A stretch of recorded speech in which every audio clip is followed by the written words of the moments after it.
People these days are starving for identity and community.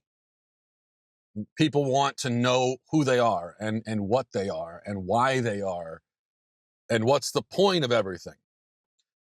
So that's why it seems like every day a new community crops up, a new community or a sub-community or an offshoot of a sub-community of a community. And people will find their identity and their community in anything at all. It seems like everything these days is a community. So it's I'm part of the blank community.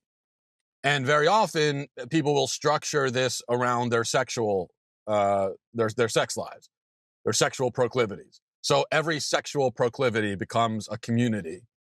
Every fetish, every sexual interest is its own community, and it's an identity. It's a lifestyle.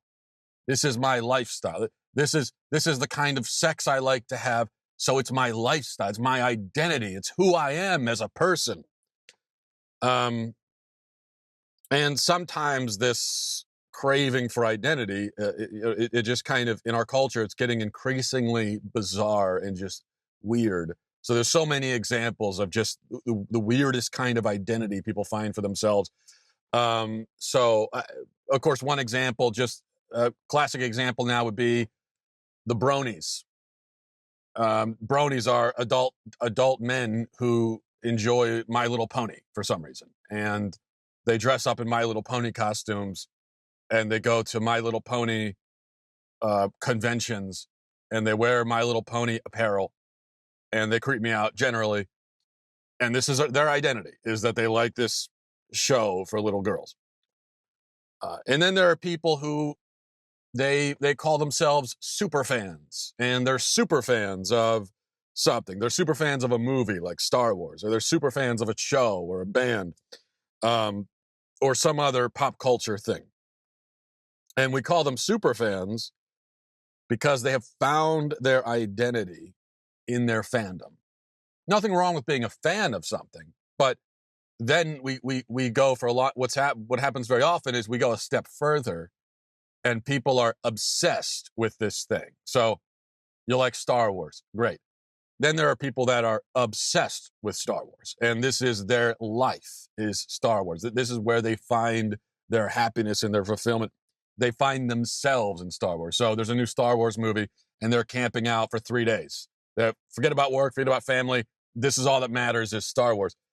And this, again, it seems like every film franchise, every kind of whatever, whether it's Marvel superheroes or whatever, there are these super fans, these obsessed people. In the past, I have myself run afoul of the what the kids call the Bayhive. And the Bayhive, I never thought I would actually say the phrase Bayhive, but I just did.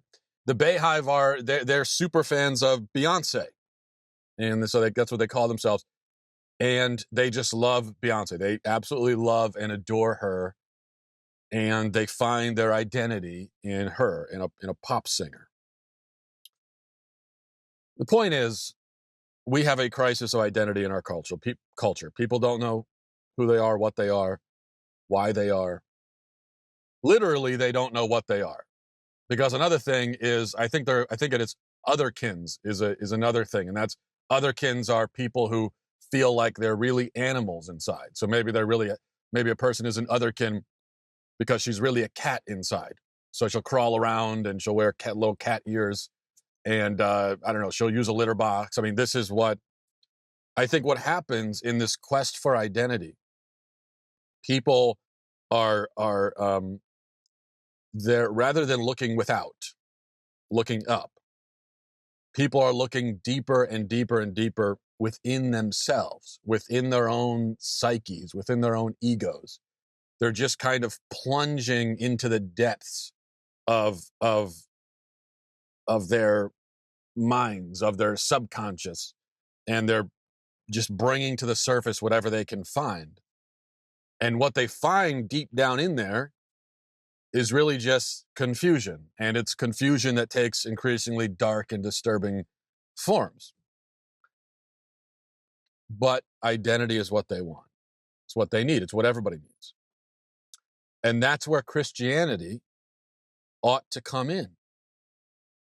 But the problem is that the Christianity professed from many pulpits is just hollow and worldly, and it doesn't give people that meaning and that purpose and that community and that identity that they crave. So let's just take, for example, the Episcopal Church.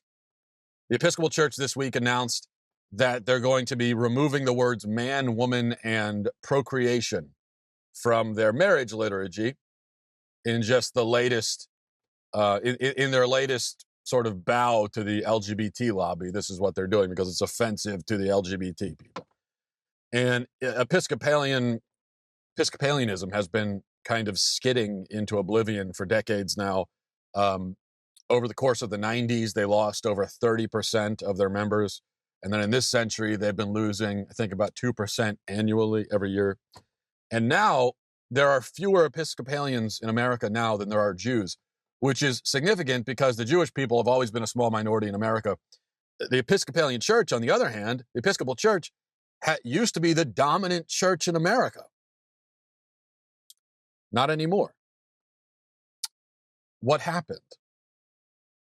Well, you can easily track the church's decline over the past several decades.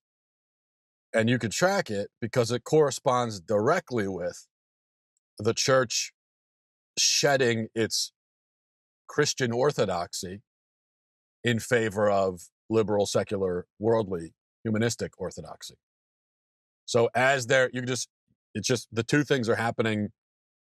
Attendance is plummeting as the Episcopal Church is just getting rid of one Christian doctrine after another, in the hopes each time of reversing this decline and convincing people to come by being less challenging and by being less Christian. But instead, people just keep leaving. So it began for the Episcopal Church, as it always begins.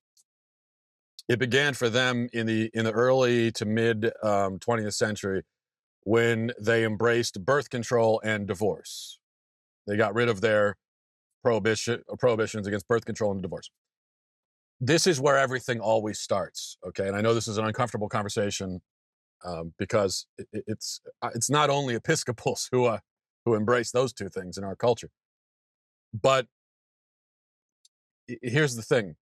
Not just the Episcopal Church, but our cultural plunge into the abyss began right there with the proliferation of divorce and birth control. You want to find, if you want to pinpoint an exact moment, that's where it started. That is where it has to start. Birth control and divorce. Because right there, that is how you begin to undermine the family. And to destroy the entire purpose of marriage. And marriage is the foundation of the family. So with divorce, you have forfeited the permanence of marriage, which is one of its defining characteristics. The other defining characteristic of marriage is its procreative capacity. So you've forfeited the procreative capacity of marriage. You've forfeited the permanence of marriage. And now marriage is nothing now. It serves no purpose. You've turned it into just nothing. And so we did that decades ago. Decades ago, the Christian church turned marriage into nothing.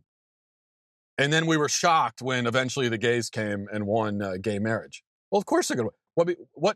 We had no argument to make against them. We've already said, well, yeah, marriage that's not necessarily permanent. Yeah, you can make a permanent vow on the altar before God. That doesn't mean you actually have to necessarily keep it. And yeah, you don't have to have kids. I mean, that's not. Yeah, the very first commandment of the Bible that He gives to man and woman is be fruitful and multiply. It's the very first commandment that God gives human beings. The very first thing He tells us to do is to be fruitful and multiply. You don't have to do that, though. You don't need to. That's not really the point of marriage. So the point of marriage isn't necessarily to have kids. It's not necessarily a monogamous lifetime union. Then what is the point? And that's why we were so ineffective when the gays came and they wanted marriage. And Christians were trying to explain, no, you can't get married. And the gays said, well, why not? Well, we had no arguments to make. Coming from this perspective, where we've already said marriage isn't necessarily permanent or procreative, well, then what's our argument? Not to mention that when it comes to divorce, this is one of the things where Jesus, I mean, if you go and read the Gospels and you're reading them honestly, it's almost, no matter how many times you've read them, it's almost surprising how often Jesus actually addresses this issue. It's almost, I don't know, it's almost like Jesus is God and he knew the situation we were going to be in and where the world was going to head. I mean, that's almost what it's like, right? No, that is, Jesus is God. And so he's speaking, of course, he was speaking to the people around him. He's also speaking to us. And that's why this issue of divorce comes up so often in Scripture, and he's so clear about it. Jesus is so clear, saying you cannot get divorced. Getting remarried is adultery. That's what he says. Marry a divorced woman, it's adultery. Boom, that's what he says. It's clear as day. So then they moved from there, they moved to the ordination of women, which, again, Scripture is so clear about this. St. Paul in the epistles could not be more clear about who is supposed to be leading churches. Men. Jesus couldn't have been more clear when he selects 12 apostles and they're all men. He could have selected women. He had plenty of women around him who played very important roles. As we know, women were at the foot of the cross. Women were the first to the tomb on Easter morning. So they played a very important role. They were not his apostles, though. That means something. He could have chosen women. He didn't.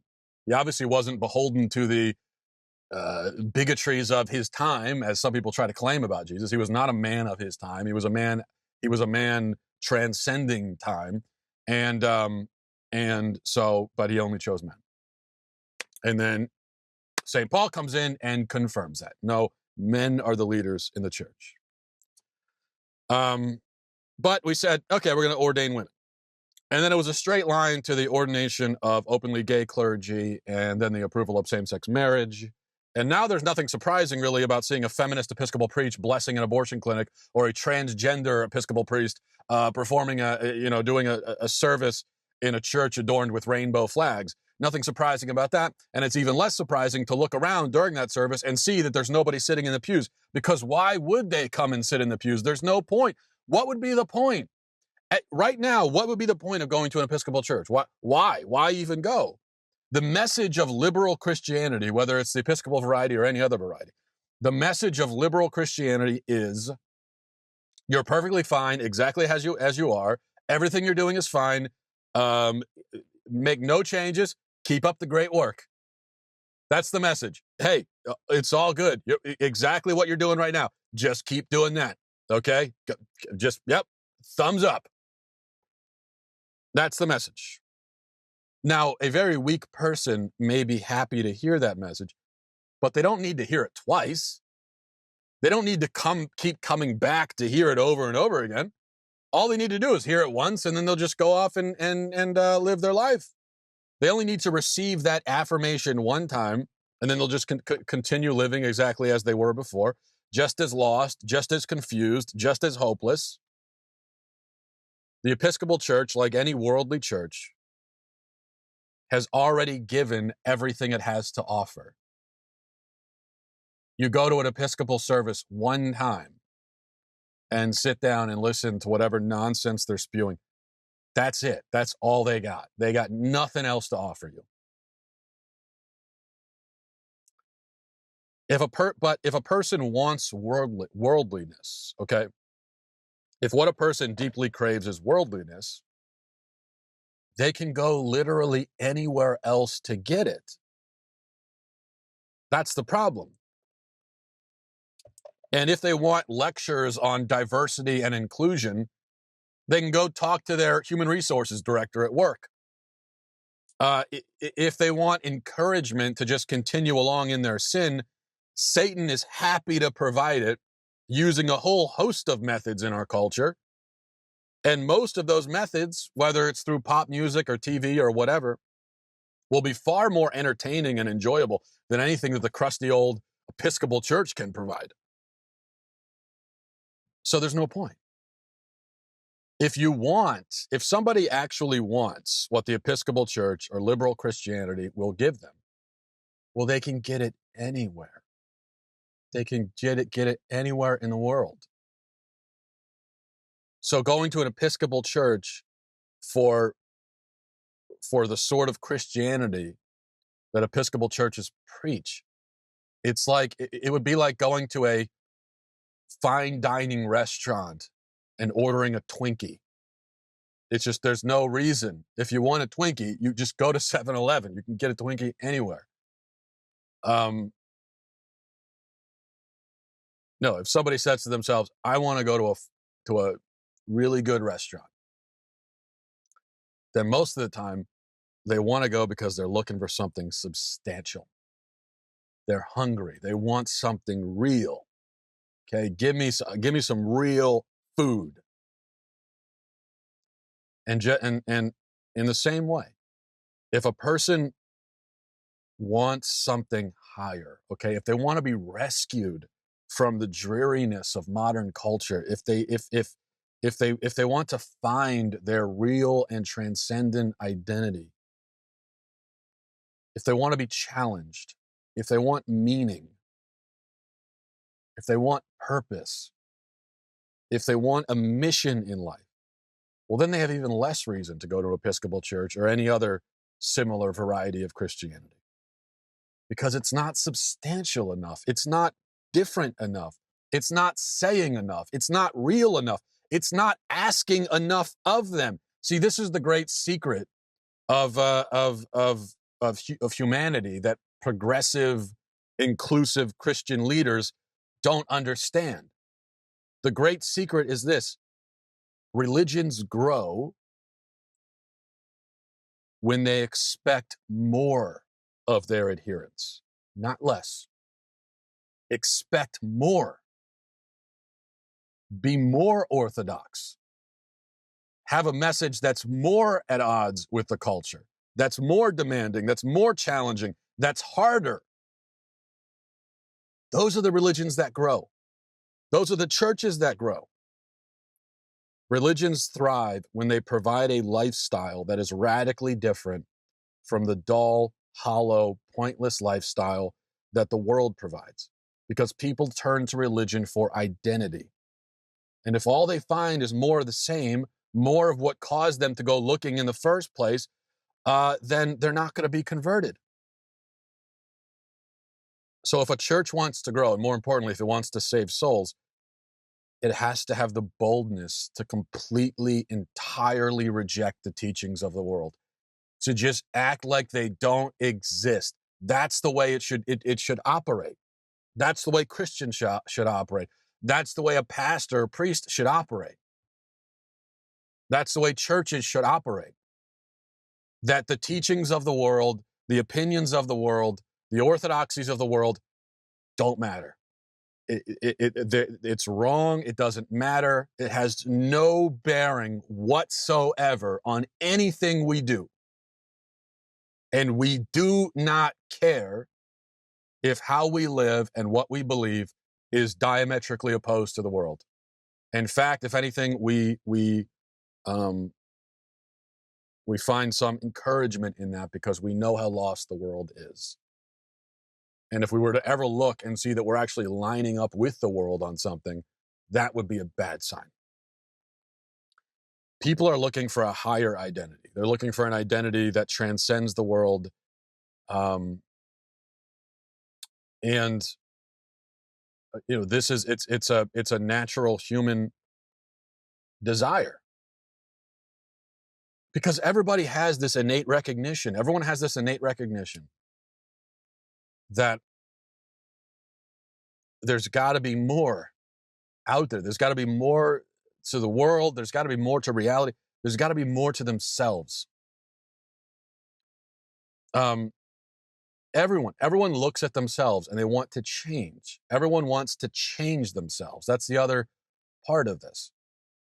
So you look around our culture and it's just people are, not only they're finding their identity in different places, but they're radically changing and doing these makeovers to try to change themselves. And sometimes in the most radical ways. I'm gonna think, well, I'm gonna change my gender. I'm gonna get surgery and change my gender. But even if they're not going that radical, it's still, whether it's extreme diet plans or it's this or that or self-help books or motivational seminars or whatever it is, or joining a cult or something, people are looking to change. They're dissatisfied with who they are. They look at themselves. They don't like who they are. They want to change. They want to believe that it's possible to change. They want to believe that it's possible to emerge into some other kind of new identity that's different from what they have now because they're dissatisfied with it. And that's where the church has to step in and says, here's your new identity. Here it is. And the longer that a person languishes in the world, the longer they languish in sin, the more their identity kind of starts to fade. And the lines start to blur and they become less. That's what sin does to you. It lessens you. It makes you less of yourself. That's why, I think I made this point before, but when you look at really evil people, when you look at serial killers or school shooters or serial rapists or whoever, when you look at the most deranged kind of people who are just wallowing in the darkest sin, when you look at that, they're all kind of the same, aren't they? It's like they're interchangeable, one with the other. You almost lose track of them. School shooters, so which one did which one? You can't even remember. They all seem to be identical in terms of just their motivations, the kind of people they are, just everything, even their history, their family situation. Everything seems to be kind of just the same. They just blur together into one just mass into one weird, gross, horrible fog of humanity. That's what they become. Whereas when you look at the heroes, when you look at virtuous, godly people, well, they're all so distinct and different and beautiful, and their stories are different, and everything is just different. They stand out. They're like these bright, shining stars in the midst of the fog. They stand out. They are so distinct because it's in that where we find ourselves. And ultimately, when we stand before the throne of judgment, when we stand before God, we're either going to be welcomed home into communion with God, where we will finally find our truest, our perfected identity, which is free from all of these sorts of patches of nothingness that are within us, this kind of sin, these holes. Sin are these holes in our soul that are there. And so we all have these bits of emptiness in us. Some have more than others. When we go to heaven, well, that's all filled in. That's all gone now, right? Or if we're cast into damnation, then there we will go and we will be just nothingness. Which isn't to say that hell is real or that we disappear and that so we don't really go to hell. Not saying that. Hell is real. Souls go to hell. Satan is real. All that's real. But the souls in hell have been stripped, or rather they've forfeited all that's real about them, all that's substantial. Because everything substantial, everything beautiful, everything distinct, everything real comes from God. None of that goes into hell. It can't.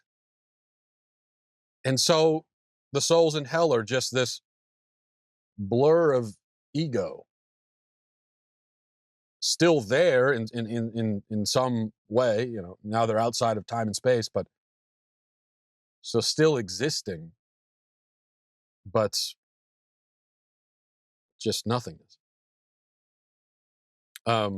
I'm reading a book called The Lord or I just finished it actually. It's called The Lord by Romano Guardini. It's a beautiful book. I highly recommend it, about the life of Christ.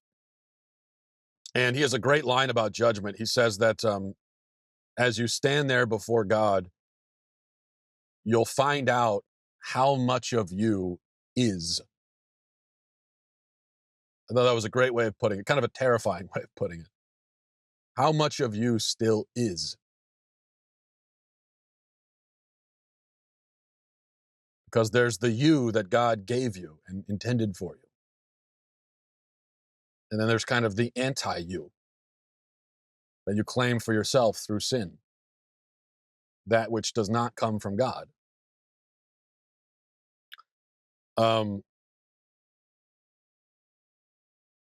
So Christianity should put us on the path towards finding our true selves in God. But if it doesn't, if the church doesn't step up to the plate, then there are plenty of other places, then people will find that identity somewhere else. Why do you think Islam is the fastest growing religion in the world? Because it is. Why is that? Think about it. In our progressive enlightened age, Islam is the fastest growing religion in the world. Why? I mean, this is a question that Christians should confront, and confront it honestly. I'll tell you why. Because it expects more of its adherents. It provides a way of life that is drastically different from the average. It demands total submission to its precepts. In other words, if you're going to become Muslim, you can't partially find your identity in Islam. There's no partial commitment. You're all in.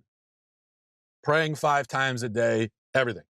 Total reverence, total submission. Islam is not afraid to talk about obedience, not afraid to talk about punishment, concepts that have gone out of vogue in Western Christianity. Islam is an identity. And so people come to it and they find this whole new identity and this challenge to live differently, which is what they want. Say what you want about that identity, but the fact is, it is one, which is more than I could say about Episcopalianism. Islam is an identity. Being Episcopal at this point is just nothing. It's just being nothing. It means nothing. I don't have to go to Islam for examples. There are some churches in America who have figured this out. Some, they're in a minority. I gave a talk at a church in Wisconsin just a few weeks ago, and it was a very traditional church, very Orthodox, very conservative, very. It was beautiful. I loved it. And you know what else it was? It was a young church. It was growing. I talked to the priest afterwards, and he told me that when he first came to the parish, the average age for parishioners was 70. And then he got in and he got rid of all the liberal reforms, all the fluffy stuff. He kind of started turning the clock back by about 1,000 years in terms of how the liturgy is celebrated. And now the average age of a parishioner is 35. Why? Because it gives young people that totally submersed, radical, Orthodox experience that they crave. There's a point. There's a reason to go to that church. There's a point to it. It stands apart from the world. It's completely different from what the world is doing. It does not echo or mirror the world at all. That's why. So there's a reason for it to exist. There's something else people crave. They crave virtue. Virtue. We crave virtue so much, but we find so few examples of it in the culture that now we turn to superheroes. In fact, I was talking to somebody recently, and I've been in the past, I've made it clear that I don't totally understand this superhero obsession, especially among adults. I get it; it's fun, but just adults going to see every new superhero movie and just so invested in superheroes. I don't get it. I really don't. And something about it seems, well, I just don't get it. And I was talking to somebody about it, and they told me that they said, well, it's an example of virtue. It's an example of these are good guys, and so much of Hollywood these days is all about anti-heroes, and it's about these kind of tortured people that are just kind of morally ambiguous. Think of all the every Quentin Tarantino movie ever made, where just everybody is bad in the movie. There's no virtue, there's no goodness, nothing. And he made the point that, well, with a superhero movie, say whatever else you want about it, but at least there are good guys and there are bad guys, and there's a moral distinction between the two, and they're fighting for good things, so that's why people like it. And I think that's a good point. But it's kind of sad, isn't it, that people are so starving for examples of virtue and stories of virtue and sort of a defense of virtue, so starving for it that they got to turn to Spider-Man.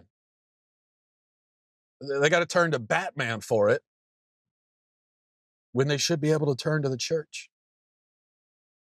The church should represent that virtue, should defend the virtue, and challenge its adherents to live by virtue and defend it themselves. It should challenge its adherents to be warriors, to be real warriors, to go out and fight. And it shouldn't be afraid to say that we are in a holy war. We are. It may not be a physical war right now anyway, but we're in a holy war. We're in a war against the powers of evil. And there are a lot of them. And it's kind of overwhelming right now. And so the church should be saying, go out there and fight. There should be some of that militant. There should be kind of a militant flavor to Christianity, especially in our day and age. That's how you build a church. The Episcopal model is how you destroy it. So I guess we just have to decide which to follow. All right. Have a great weekend, everybody. Godspeed.